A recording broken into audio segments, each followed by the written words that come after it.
This Coosa River is traditionally understood to be the basic dividing point between Coosa's territory over here on the right of your screen to the east, and then to the west you have Tuscaloosa's territory through here.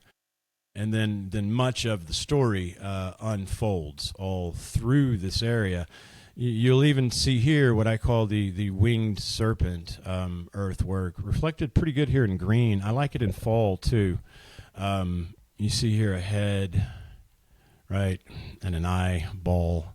And you can see before the downtown Millbrook was put and cleared in here, this swamp-like feature continues, you see, all the way around, right, to the river bend.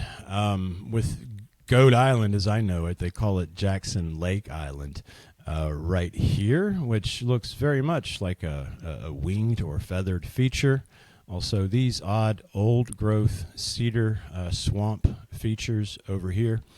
The thing that convinced me on the earthwork aspect of this is if you see these rows here in the front of what we could call a somewhat serpentine head, some say jackal-like. If you zoom in, you'll see these rows, guys, okay? Now, I've been in here on foot, right? These are old growth cedar trees. This is swamp, right? This is not modern man geoengineering, okay? Modern man's foray. You know, you see there's this little house, you know, somebody took advantage of the pond, right? Okay, that's it. Now, the rest of the features would make up this head. You see that the branches of two creeks, you can really see it on the LiDAR map. Here, they form and they 90 down into this swamp, which then has these rows, right, that are cut into it. You can see it going the entire way before the swamps then, I mean the creeks, then return to themselves. Jackson Branch feeds in over here. Okay, so see when I zoom out again, see in the way the creek feeds back over here to continue, you know, this appearance, right?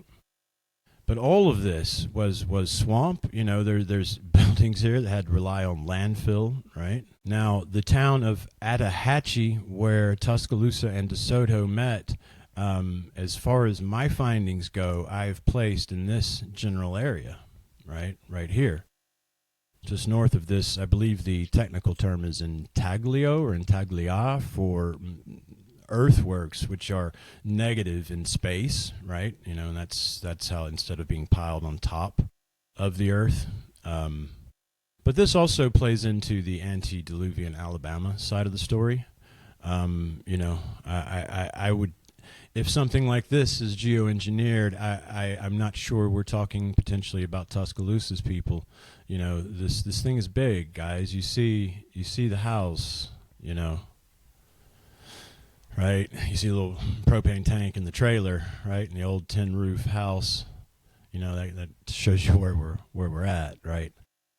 And you see how big this thing is.